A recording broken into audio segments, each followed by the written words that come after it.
Leo Tolstoy's Anna Karenina, Part 6, in which all our protagonists find the thin veneer of tranquility in their lives tested by family and friends, with farcical and tragic consequences.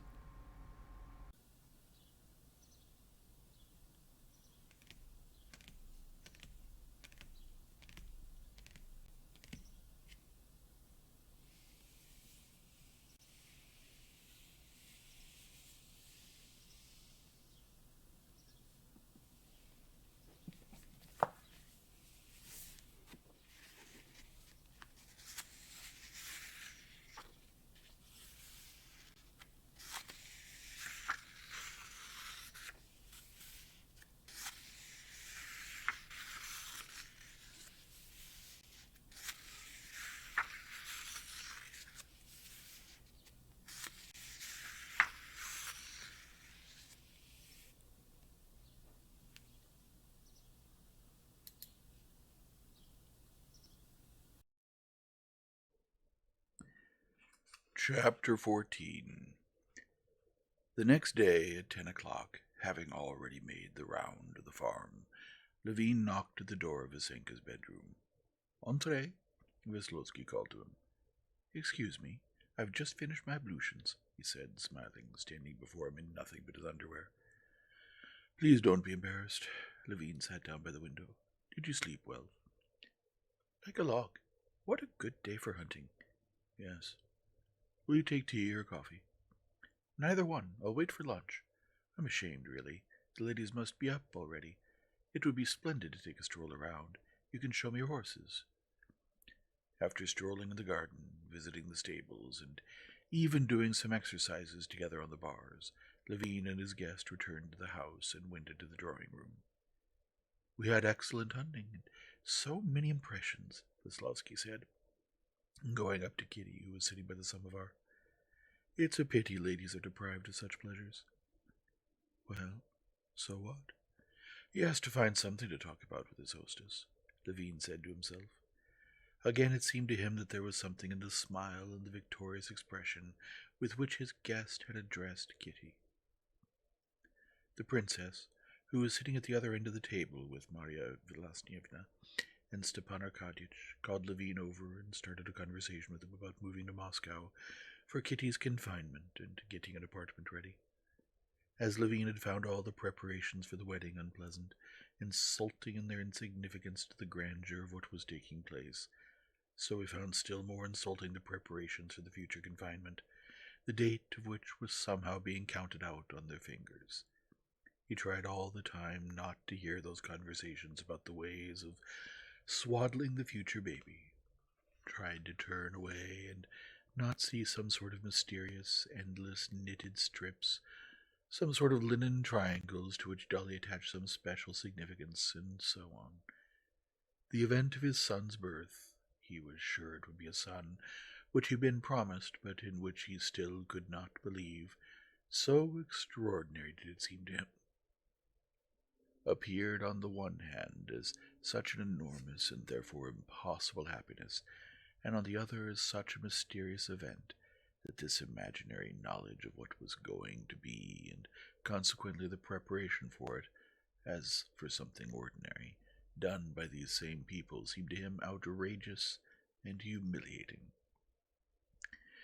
But the princess did not understand his feelings and explained his unwillingness to think and talk about it as light-mindedness and indifference, and therefore would not leave him in peace. She had charged Stepan Arkadyevitch with seeing about the apartment, and now she called Levin over. "I don't know a thing, Princess. Do as you like," he said. "You must decide when you'll move." "I really don't know. I know there are millions of children born without Moscow and doctors. Why, then—" "But if that's—" "But no, it's as Kitty wants." "It's impossible to discuss it with Kitty. Do you want me to frighten her? This spring Natalie Golitsyn died because of a bad doctor." "I'll do whatever you say," he said sullenly. The princess began telling him, but he was not listening to her. Though the conversation with the princess upset him, he became gloomy not because of that conversation, but because of what he saw by the samovar. "No, This is not possible, he thought, glancing again and again at Vasenka, who was leaning towards Kitty, talking to her with his handsome smile, and then at her, blushing and excited. There was something impure in Vasenka's pose, in his glance, in his smile. Levine even saw something impure in Kitty's pose and glance, and again everything went dark in his eyes. Again, as yesterday, suddenly, without the least transition, he felt himself thrown down from the height of happiness, peace, dignity, into an abyss of despair, anger, and humiliation. Again, everyone and everything became repulsive to him. "Do as you like, then, princess," he said, turning round again. "Heavy is the hat of Monomark," Stepan Arkadyevich joked, obviously alluding not only to the conversation with the princess, but to the cause of Levine's agitation, which he had noticed. "How late you are today, Dolly." Everyone rose to greet Darya Alexandrovna. Vasenka rose for a moment, and, with that lack of courtesy peculiar to the new young man, bowed slightly and went on with his conversation, laughing at something. "Masha has worn me out. She slept poorly and has been very capricious all day," said Dolly. The conversation of Vasenka had begun with Kitty. It was again on yesterday's subject, on Anna and whether love can be above social conventions. Kitty found this conversation unpleasant. It upset her by its content and by the tone in which it was carried on, and especially by the effect she now knew it would have on her husband. But she was too simple and innocent to be able to stop the conversation, or even to hide the external pleasure the young man's obvious attention gave her. She wanted to stop it, but she did not know how. She knew that whatever she did would be noticed by her husband and interpreted in a bad sense, and indeed, when she asked Dolly what was the matter with Masha, and Vasenka, waiting for that discussion which he found dull to be over, began gazing indifferently at Dolly, the question seemed to Levine an unnatural, disgusting ruse. "What do you say? Shall we go mushrooming today?" asked Dolly. "Let's go, please, and I'll go too," said Kitty, and blushed. She wanted out of politeness to ask Vasenka if he would go, but did not. "Where are you going, Kostya?"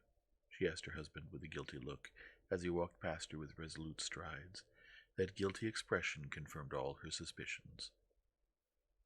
"The mechanic came in my absence. I haven't seen him yet," he said without looking at her. He went downstairs, but before he had time to leave his study, he heard the familiar steps of his wife, who was coming to him with incautious haste. "What is it?" he said dryly. "We're busy." "Excuse me," she turned to the German mechanic.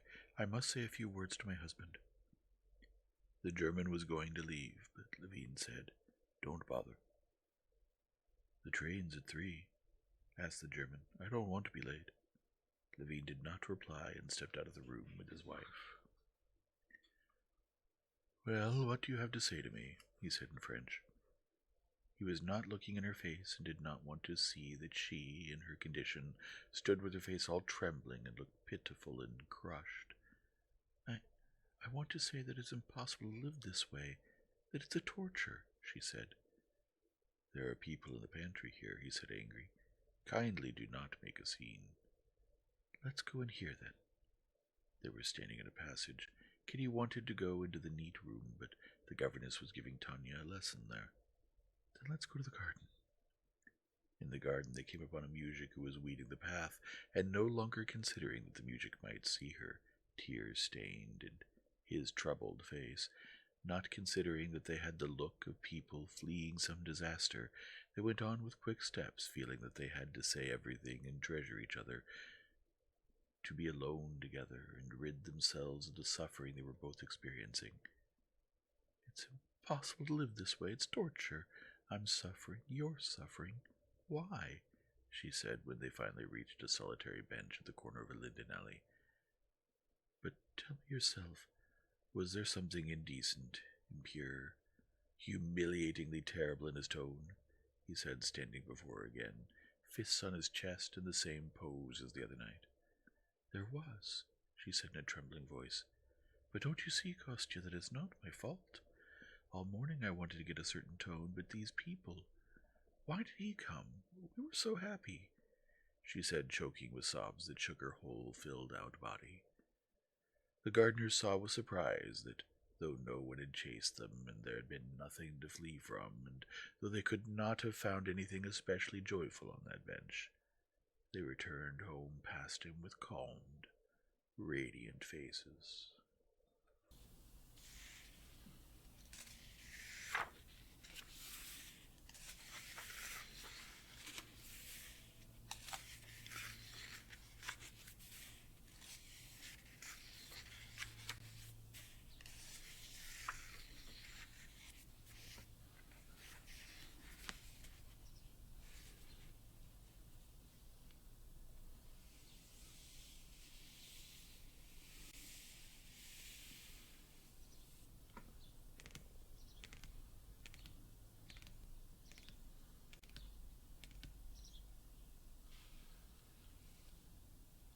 If you enjoy this format, please leave a like and subscribe and return tomorrow for the next chapter.